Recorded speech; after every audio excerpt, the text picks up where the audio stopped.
From architecture to painting and sculpture, literature to live music and theater. Radio 111 presents Bonnie G. and Brian Mendoza with The Desert Scene, your connection to culture and entertainment in the desert cities. Here's Bonnie and Brian. And welcome to The Desert Scene. I'm Bonnie G. here with my fabulous producer, Brian Mendoza. And we are really happy to welcome to the show today Ellen Goodman, who's director of the Foundation for Palm Springs Unified School District. And they've got this fabulous event coming up, One Night Out, Havana Nights on October 1st. Hi, Ellen. How are you?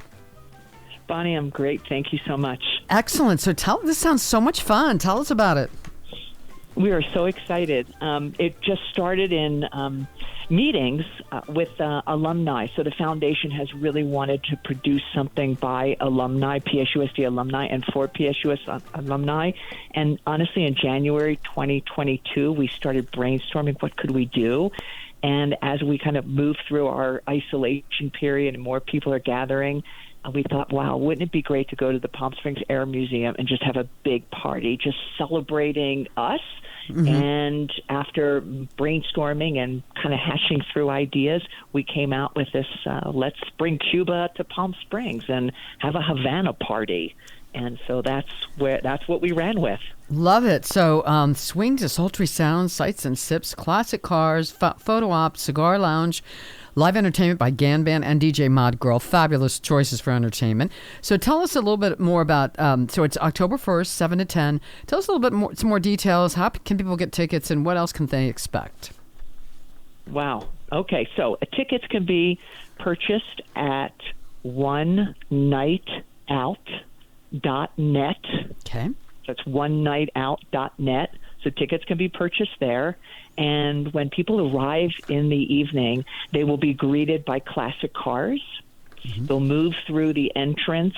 We are transforming the Air Museum. We've purchased or have produced large banners trying to create a kind of courtyard or downtown Havana feel to the environment. So we'll have images hanging. When people walk in through that entrance, they'll see those images. They'll see more classic cars. There'll be photo ops at the classic cars. Then they'll move through the cars and the images that introduce the evening to everybody to the space. There'll be the band, the VIP lounge, the cigar lounge. We'll have food stations everywhere. Bars will be set up everywhere. And then we'll have our photo booth area also set up. There'll be tables where groups can sit, small cocktail tables where it can be a little bit more intimate, and then, of course, our high-top tables where we can just kind of stand and put our drinks and our food on. Mm-hmm. We're hoping that the weather will cooperate and that we'll have the hangar doors open of the Air Museum at 7 o'clock. Our sun will be setting. Mm-hmm. It'll be starting to become evening. You'll have the mountains in the background.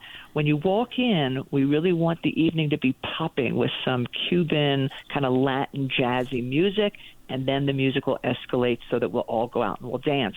And while you're there, you can get maracas, you can purchase your fedoras, you can get fans, and there'll be chocolate cigars for our non-smokers, and then cigars being rolled during the evening for our individuals who might want to sample that, and that will be on the outside by where the hangar doors are. Uh-huh. Wow, it just sounds fabulous. What a fun evening. So tell us a little bit more about the foundation and what all you do. What does the foundation do in general? That's a great question. The foundation raises funds for programs and projects at our school district that district budgets and government budgets don't cover. Mm. Or I should say that they are so underfunded that it's very difficult to have the project or a program be district-wide. So the foundation is always looking and working with administration to see what needs to be district-wide. So very different than a PTA, very different than school-based fundraising. We are a district-wide initiative, and we fund projects that will ultimately be able to be rolled out and touched by every single student. Wow. Wow. And it seems, it's kind of, school, I'm actually glad I don't have a school-age kid right now. There's a lot of challenges in schools that people didn't used to have. I mean, first of all, of course, you dealt with the pandemic and remote learning and masks and all that stuff and keeping kids safe and vaccinations. And now, of course, people are really thinking about safety in schools and avoiding shootings. And what do you do? I mean, my gosh, there's so many more things to worry about than there used to be. This is true, and actually, I don't think it's unique to schools. I really just think on our continent, like we are faced with things we were not faced with 20 and 30 years ago, and it's an evolving trend. So it's sad that we have to think about this with little people because we want to be able to protect them, but we also have to think about it with our families. We definitely think about it with our neighbors. I mean, I know I think about it every day I walk outside. So I do think it's a global circumstance. Mm-hmm. So how long have you're the director of the foundation, and so how long have you been with them? I'm starting my 10th year. Wow. And so we kind of mentioned a little bit, what unique challenges or what's different this year, or how has your work changed or the foundation evolved over the years that you've been with them? Oh, I love that question. It really has evolved. When I first came on board, the foundation was a volunteer-run nonprofit. So I should say that the school district established a 501c3 nonprofit in 2008, 2009, and it was with the goal and the purpose to raise funds for programs that they struggled to cover in their budgets. Mm-hmm. So the organization or the nonprofit was volunteer-run by a board of directors. So it follows all of the federal and state guidelines that any nonprofit would follow. And in 2008, 2009, they established it. And then in 2013, the school district, the school board, made a decision that they would fund the staffing to see really what could get generated if indeed it went from a volunteer-run organization to a PSUSD staff-run organization. And so we came on in 2013. I'm very happy to say we've just really had tremendous growth and tremendous, we see the needle moving up. Really, we saw the needle moving up year after year after year. And then, of course, we had COVID. And so the needle changed. And now we're coming out of that. This year has been a very, very strong year. Last year was actually quite uncertain for a lot of our community members, not really knowing whether or not school would stay in session the entire time, or would they be able to have all the fun programs that kids love to have to keep them engaged. And so we did, we didn't have as strong of a year as we would normally have, but coming out of COVID, it was going in the right direction. And then this year, it's kind of exploded, and I think that's not just because our community is supporting school-based initiatives. The school is also able to generate programs and mature them, right? So that not only are they in the incubation, but now they're growing. And a good example would be our robotics, the school district's robotics programs, and the wellness centers. And those are projects that the foundation does fund. So they're more mature, and they are a little more established, and we have proof of concept, and we're able to share that with people. And so it's very easy to engage people when you actually make the right match, right? You don't want to talk to a community member about robotics if they're interested in the arts. Right, so right. We make our matches out there. So we really have had a lot of growth. The other thing is the organization went from a fairly small board of directors, about the size of 9, while it was a volunteer-run organization, and now that we're PSUSD staff members, that we now have 17 board members. So our board is growing, our infrastructure is growing, the programs and projects are growing, and the community awareness. And that was one thing we didn't really see, and that was that the community becomes more and more aware. That's one of the goals of the event, the Havana Nights, is really to create this awareness, because the more awareness out there, then the more support we can have for our students. Sure. And would you say one of the things people talk about all the time with school, school budgets get cut and that kind of thing, is that one of the things that unfortunately tends to be the first to go is music, music programs, which are so important to kids. I mean, there've been a million studies about how music is helpful in other areas of education. It just makes a well-rounded kid. So is that something that your foundation has worked on as well? Yes.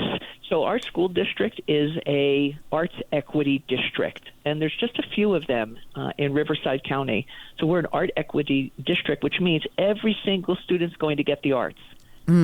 regardless of budget cuts. Yeah. Every single student will get the arts. But here's the difference. So the school district can actually staff music teachers, right? They can provide teachers, they can staff that, but sometimes they can't afford the instruments. Right. So the foundation had a 3-year campaign to get musical instruments into the hands of elementary school kids. They had the teachers. And so year 1, we provided third graders with their recorders. Those are like little flutes. And then in year 2 of the campaign, 4th graders got ukuleles. Now we're in year 3 of the campaign, year 3, and the 5th graders are getting keyboards. Oh my gosh! Like I said, the foundation funds. They raise the money. We fund the programs, and then the school district staff does all the implementation, all the management of it, all the teaching of it, all the learning of it. So it's a great relationship, and we are school district employees, like I said, and the school district does cover salaries and the benefits for our staff, which means 100% of the money that we raise goes right to the instrument, for example. Yeah, that's fabulous. Yeah, that's great. And so I want to go back to this event. I'm just looking at some more. So food, it's been catered by Lulu. Lulu's, of course, is fabulous. And I want to talk about your sponsors. Event sponsors include Agua Caliente Band of Coya Indians, Amazon, the Grace Helen Spearman Charitable Foundation, Jim and Carol Egan, La Quinta Brewing Company, Lulu, Spencer's, and the Western Wind. Tell me about the Western Wind Foundation. I'm not familiar with them. What is it? They're like a quiet storm.